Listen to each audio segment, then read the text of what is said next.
संत मत धारा आपकी सेवा में प्रस्तुत।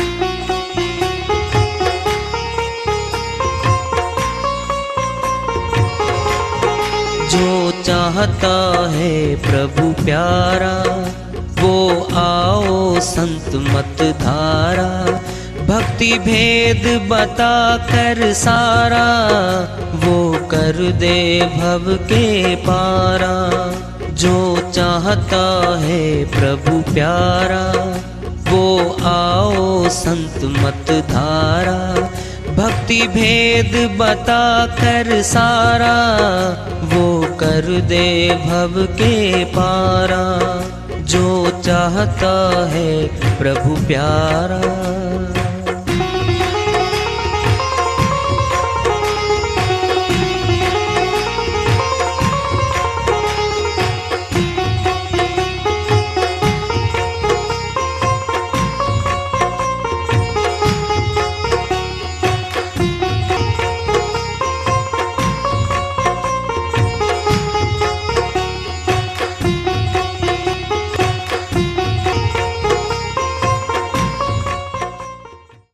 परम पूज्य सदैव स्मरणीय सदगुरु साहिब की जय हो।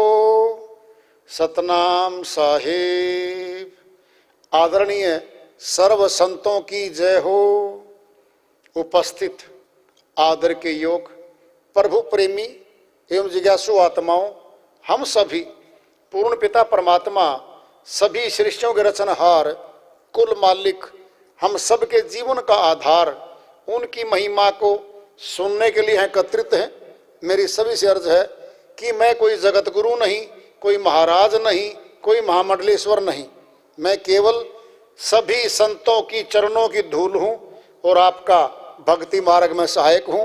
मैं अपनी सीधी साधी टूटी फूटी भाषा में, संदुकड़ी भाषा में भक्ति भेद के गूढ़ रहस्यों को उजागर करने वाले विचार आपके समक्ष रख रहा हूँ। यदि अच्छे लगे अपनाएं, नहीं तो गैर जरूरी समझकर विसार दें। फिर हम बड़े सयाने हैं जी, आधुनिक हैं। हाँ जी, हम पढ़े लिखे हैं। हाँ जी, बहुत सयाने हैं हम तो। क्या सियाणप है ये, क्या सयानापन है ये। चले जाना है जहां जाना है। पता है एड्रेस का, कहां जाना है। जिसको आज तक ये नहीं पता मौत के बाद कहां जाना है, फिर बुद्धिमान तो नहीं है वो, विद्वान तो नहीं है वो, अपना भला चाहने वाला तो नहीं है वो, अपना ही दुश्मन बन बैठा वो। मौत के बाद जहां जाना है पता ही नहीं कहां जाना है। वो अपना दुश्मन है, खुद का, खुद का ही है। और कौन है वो? मूर्ख की उपाधि उसी को दी जाती है। सारी उपाधियां विभूषित की जाती हैं। मूर्ख शब्द भी बना है, बुद्धिमान भी बना है, विद्वान भी बना है।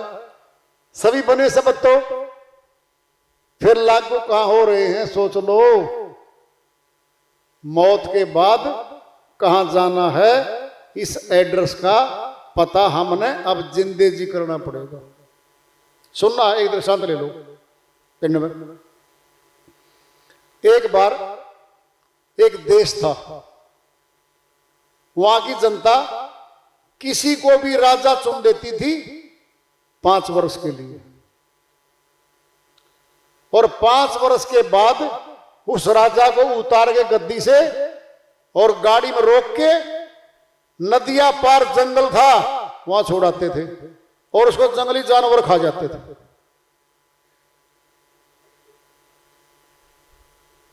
मौत 5 वर्ष से, और फिर खतरा, यातना, पीड़ा। एक बार एक बहुत सयाना सत्संगी था, उसका नंबर आ गया। कहता भाई इसको बिठा दो 5 वर्ष के लिए। जी मेरे को रहने दो। नहीं नहीं आपको बिठाएंगे। सत्संगी था, जानकार था बहुत बातों का, उसको राजा बना दिया। अब राजा की चलेगी भाई, और तो किसी की चलती नहीं है। कहता है भाई बनते राजा, कहता है भाई पहले पुल बनाओ इस नदिया पे। पुल बना दिया, सारा जंगल काट दो, साफ कर दो, सारा साफ कर दिया। बगीचे बनाओ, बाग बनाओ, और बीच में महल बनवा लिया अपना, बहुत बढ़िया, घूमने का, फिरने का। और नदियां पार छोड़ते ही जानवरों ने खाना था, कोई जानवर टोया पाओ वहां पर दूर तक। 5 वर्ष पूरे हो रहे हैं।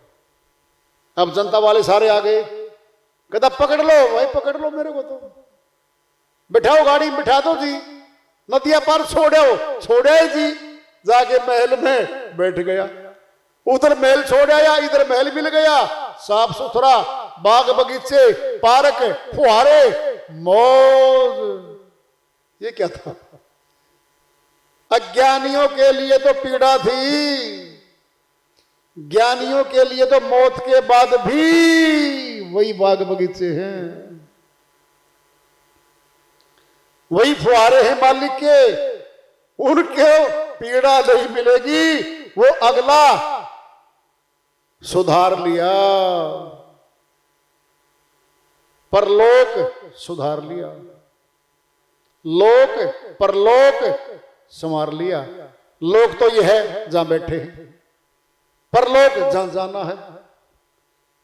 जैसे यहां के राजा ने अपनी शक्ति से, अपनी बुद्धिमता से जहां जाना था ना, मौत के बाद मौत मिलनी थी, जानवरों के द्वारा बुरी मौत थी, पहले वही संवार दिया सारा। ले भाई इधर जाओ उधर जाओ, मौज है। फिर यही तो होनी है सत्संगी आत्मज्ञानी भक्तों को, यही मिलना है। परलोक संवारा जा रहा है जहां जाना है। फिर क्यों नहीं संवारेंगे आज? सुनना है, सुनो पहले। कोई 20 वर्ष मौज दे दे और 1000 वर्ष नरक दे दे, फिर क्या चुनाव करेंगे हम? एक तरफ 20 वर्ष हल्की हल्की पीड़ा है, गरीबी है, सब वस्तु चाहते हैं मिलती नहीं है, लेकिन भक्ति मिल गई और 20 वर्ष भक्ति जोरदार की, और आगे सुंदर सुंदर नजारे हैं, आनंद है, खुशियां हैं, दुख नहीं है। अब तुम देख लो, 20 वर्ष भक्ति करके तो सुख मिल रहा आगे, और यहां 20 वर्ष मौज मस्ती करने के बाद 1000 वर्ष का नरक मिल रहा है। चुनाव कौन सा करेंगे हम, बता दो। सुनना पहले, क्यों कमाते हैं हम? अपनी वृद्धावस्था में कमाते कमाते इतना जोड़ दें, इतने मकान बना दें कि हमने अपने बच्चों पे निर्भर नहीं रहना पड़े। क्या पता सेवा कर पाए ना कर पाए, वो हमारे पास तो इतना हो जाए। और कहते भी पति पत्नी बैठते चाय पीते ना, ए जी हाँ जी सुनो, तीनों के मकान बना दिए अपना। हाँ बिल्कुल, फिर अपने 2 कमरे का सेट अलग से बना लो। ये अपने तो नहीं, अपने अभी बना लो। अगर इनसे विचार नहीं मिलेंगे, क्या कहेंगे? बसो खाओ पियो भाई, मौज करो, हमारी तो पेंशन है, यह हमारे पास जमा पूंजी है, और हम अपनी मर्जी से इन 2 कमरे के सेट में अपने आप रहेंगे। कोई बॉडरेशन नहीं, कोई झगड़ा नहीं है। झगड़ा तो होगा अब, मकान 1, पुत्र 3, कमरे 5, कुछ समय के बाद तो अलग अलग होने हैं। अब बुढ़ा बुढ़िया का एक स्टोर बन रहा था भैंसों का, भैंस बेच दी। वो बहुरानी आगे पटरानी बन के आई हुई है जी, अलग करो, हाँ जी अलग करो, बंटवारा करो, ध्यान बंटवारा करो। अब बंटवारा हो रहा है, बढ़िया 3 कमरे, बढ़िया फर्स्ट क्लास छांट ली तीनों ने। ऊपर ले गेस्ट रूम है जी, नीचे जो भैंसों का बना था 10 बाई 20 का बढ़िया भैंस बेच दी। पिताजी ऐसे करते हैं। आपने न तो पढ़ना है, ना पढ़ाना है, ना कुछ करना। हमारे पास तो बच्चे हैं। सफेदी वाला बुला लिया है और रंग रोगन वाला बुला लिया है, पोचा मार के आप आराम से इस स्टोर में रहना। जब नाम आया स्टोर का और वो देखे, क्यों भाई हम समान, हाँ उधर सरकाओगे, उधर फिसला के हमें रखोगे। अरे हमने बनाया है भाई, फिर मारे खातर तो बनाया था, पड़ोसी थोड़े रहेंगे इसमें। हाँ बात तो ठीक कहो बेटा, तुम्हारे लिए था, फिर ये भी तो नहीं कहा था हमें स्टोर में भेज देना। ये भी होती है, हम मनुष्य हैं जी। हमारे साथ नहीं हुआ, फिर पड़ोसी के साथ और वहां देख ले, तेरे भांजे के, तेरे मामे के साथ हो रहे वहां देख ले, तेरे फूफे के साथ हो रहे वहां देख ले, 20 रिश्तेदारी है तेरी, वहां देख ले। जरूरी है कि तेरे घर में ही होगा, वहां देख ले, शिक्षा ले ले। वृद्धावस्था को सुखी बनाने के लिए हम कमाते हैं। अब जरा बताओ भक्ति क्यों करते हैं? इस जन्म के बाद भी हमें सुख मिले, दुख चला जाए, शांति मिले, इसीलिए तो भक्ति करते हैं, इसीलिए करते हैं हम। श्रीवाणी चल रही है साहिब की। कंकर चुनी चुनी महल बनाया, लोग कहें घर मेरा, ना घर तेरा ना घर मेरा, चिड़िया रैन बसेरा। साहिब कहते हैं जैसे भांति भांति के भिन्न भिन्न जगह से पक्षी आके बहुत बड़े पेड़ पे रात बसेरा करते हैं, इकट्ठे हो जाते हैं, और सुबह होती है भिन्न भिन्न दिशाओं में उड़कर चले जाते हैं। हमारा घर गृहस्थियों का एक पेड़ है। हम भिन्न भिन्न जगह से आए, परिवार के रूप में इकट्ठे हो गए। अब नंबर 1 दादाजी जा रहा है, पेड़ पे थे, एक पक्षी उड़ गया। दादी जी जा रही है, पिताजी जा रहा है, ये पक्षी उड़ रहे हैं सारे। कौन है ये सारे पक्षी हैं। गृहस्थ आश्रम के पेड़ पे बैठे सारे हैं। साहिब कह रहे हैं न तेरा घर है न मेरा घर है मेरे भाई, किसके झगड़े किसके मुकदमे। नहीं जी पिताजी, ये प्लॉट 5 गज कम है, या तो बड़े वाले से दिलवा दे, नहीं कंपनसेट करो, और नहीं तो मुकदमा करूंगा। शाबाश भाई, बेटा किसके खिलाफ करेगा? आपके खिलाफ करूंगा। जमीन आपका नाम, प्लॉट आपका नाम, दे आप रहे हो, फिर मुकदमाएं करवाने के लिए पैदा करके पाल पोस के पढ़ा लिखा के ऐसा बना था क्या? फिर इसीलिए आप बने थे क्या कि भेदभाव कर दोगे? ये वृत्ति बन चुकी है। 2 फुट पे 5 फुट पे भाइयों के झगड़े होते सर। यहाँ दादाजी के पास तो आधा गांव था, अकेले पे 5वां दादा पे तो वो सारी छोड़ गया, हजारों बीघे जमीन छोड़ गया, दादा छोड़ गया, पिता छोड़ गया, फिर हम लेके जाएंगे यहां से।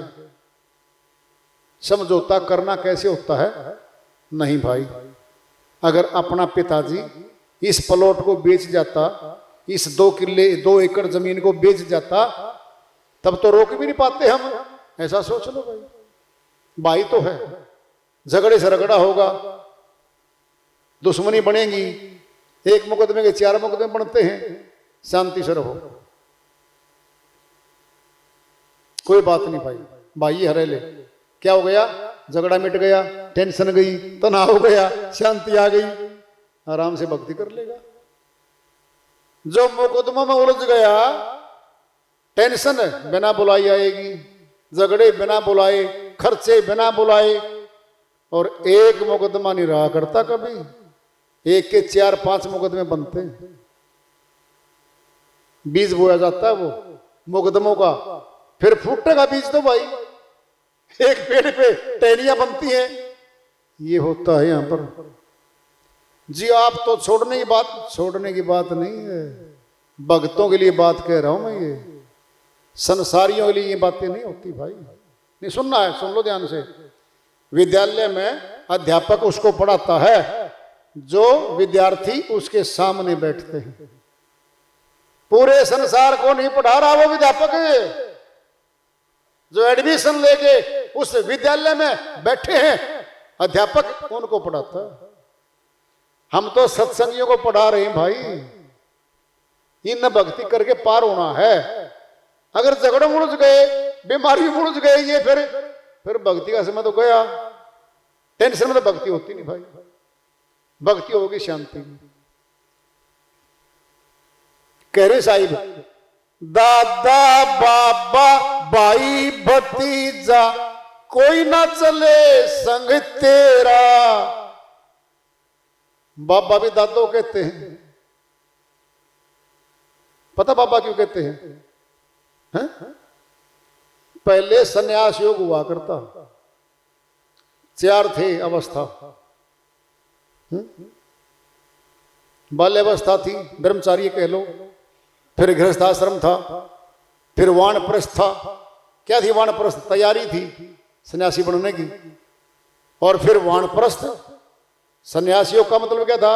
दाढ़ी बढ़ाओ, कुछ भी बढ़ाओ, बाल बढ़ाओ, वैरागी हो जाओ। वो बाबा ही बन के आ गया। वो गली में बाबा हुआ था दाढ़ी वाला, फिर घर में भी तो बाबा ही बैठा हुआ हमारा। उसको बाबा कहने लग गए, दादा कहने लग गए, कुछ भी कह लो तो ये आदमी तो एक है। बाबा दादा बहुत बरादरियों में दादाजी कहता जी बाबा जी। दो विद्यार्थी बोले आपस में, कहता बाबा जी ने मेरे को एक चीज दी थी खाने की मीठी। अरे मेरे दादाजी ने दी थी। ये दादा क्या होता है? फिर तुम्हारा बाबा जी क्या होता है? एक ही पदवी है, कोई ज्यादा अंतर नहीं है। गृहिणी और घरवाली एक ही तो है। घर संभालना है भाई, संभाल लो। किसान और खेती बाड़ी करने वाला एक ही तो बात है। कह रहे साहिब, ये संग नहीं चलेंगे कोई भी।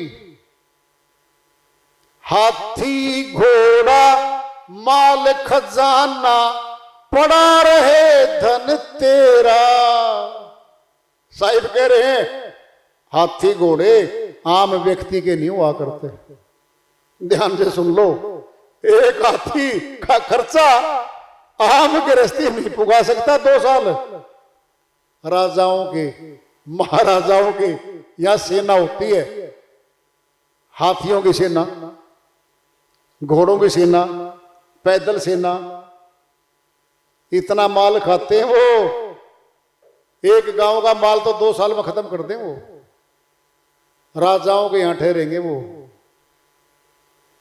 कहते ना हाथी जैसा आदमी है, बहुत खाता होगा ये तो भाई। हाँ, एक पेड़ के सारे पत्ते खा जाओ एक टाइम में, ठूठ बना दे उस पेड़ को। तो इतनी खुराक वाले हैं। फिर जितनी खुराक खाएंगे इतना बदन भी तो होगा। इतना ही बदन है। सबसे भारी भरकम जानवर है जमीन पे चलने वालों में। जल में दौरी पड़े बतेरे, वो जलचर हैं।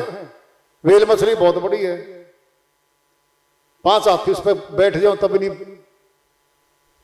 कोई दिक्कत उसने तो। वो जलचर है, ये थलचर हैं। थल पे पृथ्वी पर रहने वाले जानवरों में सबसे बड़ा भारी भरकम शरीर वाला जानवर है हाथी। चमड़ी बहुत मोटी है, टिक्के टाके सुए सावे नहीं चलते उसमें, अंकुश चलते हैं बहुत भारी भारी। कह रहे साहिब, हाथी घोड़ा माल खजाना पड़ा रहे धन तेरा। खजाने, महल, अटारी, फुलवारी, मौत हुई छूट गए सारे, यही पड़े रहेंगे। साहिब कह रहे हैं माते पिता स्वार्थ के संगी करते मेरा मेरा। पिताजी बोले पुत्र मेरा नाम बड़ा कर देना। पिताजी आपका नाम बड़ा कैसे होगा? ज्यादा जमीन खरीद ले कमाई करके, फार्म हाउस बना, मेरा नाम लिखवा। फला का इतना बड़ा फार्म हाउस है, फिर सीधा सीधा बोल दो ना धन ज्यादा कमा ले। हाँ यही तो कह रहा हूं, धन ज्यादा कमा ले बस। पिताजी भक्ति कमा ले। भक्ति है क्या? भक्ति है कोई पूछता भक्तों को? धनवानों की नगरी है ये। कब तक है धनवान? कितने साल? सब छीन लेंगे। यम के दूत छोड़ते नहीं।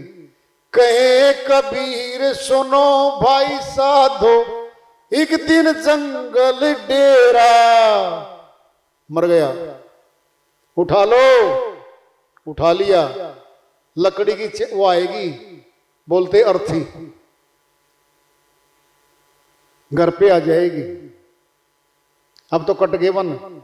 पहले गांव के बाहर छोटी बणी बोलते थे, बणी बणी मैंने छोटा जंगल, वहां शमशान घाट होते थे। बच्चे डरते थे वहां जाते हुए भी। वो शमशान घाट पे ले जाके पूरा चारों तरफ वन होता था। गांव में लपट भी नहीं दिखती थी उसकी। क्या दाह संस्कार कहां हुआ है? उस जंगल की बात करें साहिब, उस टाइम जंगल हुआ करता वो। एक तो वहां जंगल में जाके दाह संस्कार कर दिया, और दूसरा क्या है, जंगल डेरा 84 में चला गया, जानवर बन गया। फिर जानवर तो भाई जंगल में रहते हैं ना जी। शेर को घर में ले आऊंगा, लेके दिखा। पिंजरे में बांधने के बाद भी वो हंटर मार मार के बड़ी मुश्किल रोक रखे हैं, दिखाते नहीं लेके। उनका तो रैन सवेरा रात दिन जंगल है, वही है सब कुछ उनका। तो साहिब कहते हैं फिर वन में डेरा हो गया तो फिर क्या करेगा भाई? अगर 84 में जाना पड़ेगा तो फिर क्या करेगा जी? सत्संग में क्या मिलता है? अब सुनो, दृष्टांत आ रहा सत्संग की बात पे। एक सेठ जी सत्संग में जाते थे, छोटी मोटी सेवा करते थे, थोड़ी थोड़ी दान दक्षिणा भी देते थे। अब सत्संग सुनते 6 महीने 1 वर्ष बीत गया। अब सत्संग में तो हर प्रकार का वृत्तांत आता है भाई।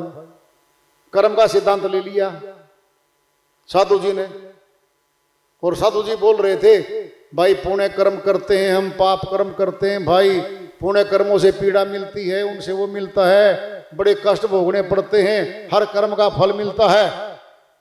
ये सुन ली भी सेठ जी ने तो। अब सेठ जी खड़े होकर बोले, हे साधु जी, अगर सत्संग माने के बाद भी कर्मों का भोग नहीं कटता, कर्म भोगने पड़ेंगे हमने, ये दुख उठाने पड़ेंगे, फिर सत्संग में क्या फायदा आने का?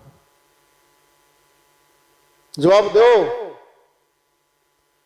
साधु जी बोले, हे सेठ जी कल आ जाना, कल तुझे जवाब देंगे। आ गया सेठ जी। अब साधु जी ने 5 किलो की एक ईंट रखी थी, 5 किलो वजन का रुई का एक गट्ठा रख दिया। सेठ जी तो आ गए।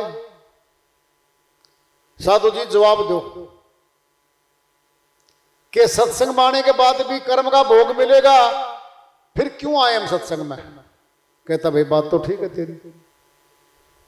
सुन ले भाई सेठ जी, ये 5 किलो की ईंट छत पे से किसी के सिर पे छोड़ दे, क्या करेगी जी? सिर फोड़ देगी, घायल हो जाएगा आदमी, मर भी सकता है। कहता हाँ जी। और ये 5 किलो का रुई का गट्ठा ऊपर से कोई सिर पे गिर दे जी, कुछ नहीं बिगड़ता, रुई है। अंतर बता, 5 किलो का ये भी है, 5 किलो की ये भी है। क्या? अरे 5 किलो वजन तो इसमें भी है, ईंट में भी है, रुई के गट्ठे में भी है जी। समझा नहीं? ये अंतर है सत्संग माने का। कर्मों का फल मिल रहा है, वहां ईंट बन गया और वहां रुई बन गया। क्या बोझा तो आएगा, फिर हल्के से आएगा, हल्का रुई बन के इतनी चोट तो नहीं लगेगी, थोड़ी सी ऐसे लगे जैसे किसी ने क्या फेंक दिया भाई, और ये तो कोई खास बात नहीं, रुई थी भाई। सेठ जी बताओ, ईंट में रुई में क्या फर्क है? जी रुई तो चुभती है नहीं। अरे ये है कर्मों का फल, सत्संगी के कर्मों के फलों को हल्का कर देगा। फल तो भोगेगा, हल्के करके देगा। और वो सत्संगी परमात्मा की भक्ति को मान के और परमात्मा की दयालु की दया को जान के छोटे छोटे कर्म भोगों को अपना कर्म भोग समझ के भोग लेगा, भोगत लेगा और कह देगा इसी में रजा में मजा हो। तूने किए थे, किसी पड़ोसी के कर्मों का फल तो आने से रहा। सुनना है सुन लो, हमारे खाते में 50,000 रुपए हैं बैंक में, और अगले ही नंबर पे 50 लाख रुपए हैं। उस 50 लाख वाले के तो कभी हमारे खाते में नहीं आने, बता दो, नहीं आने। फिर ऐसे ही तो हमारे कर्मों के खाते हैं ये, किसी पड़ोसी का थोड़ी आएगा। कर्म का खाता तो हमारा खुला हुआ है। हमारे कर्मों के प्रतिफल में दुख और सुख आ रहे हैं। और बड़ी बात है, सुन लो, बड़ी बात आ रही है। संत शरण में आने से आई टले बला, जो मस्तक में सूली हो तो कांटे पर टल जा। कबीर साहिब कह रहे हैं, संतों की शरण में आने से, भक्ति में आने से आई टले बला। कितनी बड़ी बला होगी वो है? जो मस्तक में सूली हो, सूली तोड़ना था, मौत होनी थी, कांटे पर टल जा। एक कांटा लग के कर्म भोग कट गया। और सुनना कुछ है, बड़ी बात आ रही है, सुन लो बड़ी बात। सार शब्दी बहुत अभ्यासी हो जाएगा, बहुत ज्यादा हो जाएगा। जब कर्म निकट हो जाएंगे कटने के, फिर क्या होता है? सपने में भी कर्म कटवा देता है। सपने में वो नजारा दिखा के, वो पीड़ा दिखा के और वो भोग दिखा के कट गया। ये क्या हुआ? आत्मा जागती है, सोती नहीं है। इसको निद्रा नहीं आती। ये तो सब देख आई, सब करके आई हुई है, वहां भी कटवा देती है। कैसे? माफी भी मिलती है। पिंड में दृष्टांत ले लो। हमारे माता पिता ने गलती कर रखी है, बच्चे ने दंड दे रहे हैं, ऐसे कर, ये 20 बाल्टी 3-3 दड़ी की बाल्टी की चढ़ा ऊपर चौबारे में रख के आ। 15 चढ़ा दी है। अब वो थक रहा है और धीरे धीरे जा रहा है। माता पिता ने देखा, थक लिया बेटा तो 15 चढ़ा गया है, ऐसे कर बेटा, रेस्ट कर ले। 2 फिर चढ़ा दी, अब 3 बच गई। पिताजी बोले बेटा रहने दे, पूरी 20 मान ली। क्या कर दी? दया कर दी। क्या कर दी? दया कर दी। फिर उसका नाम दयालु है। वो दयालु है मालिक, वो दया कर देगा। बाद का खाता जल्दी चुकता करवा देगा हमारा, वो दयालु है। तो सत्संग में आने का लाभ मिलता है, लाभ बहुत ऊंचा लाभ मिलता है।